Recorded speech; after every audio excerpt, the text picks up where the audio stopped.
Wait lang, kaninong ragdoll? Narinig ko rin. Kaya, narinig ko rin.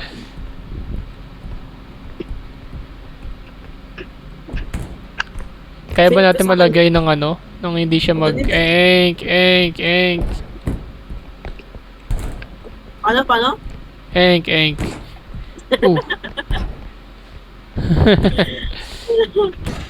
Pwede naman, yan, pwede na. Minus mo muna isang gamit. Ayan.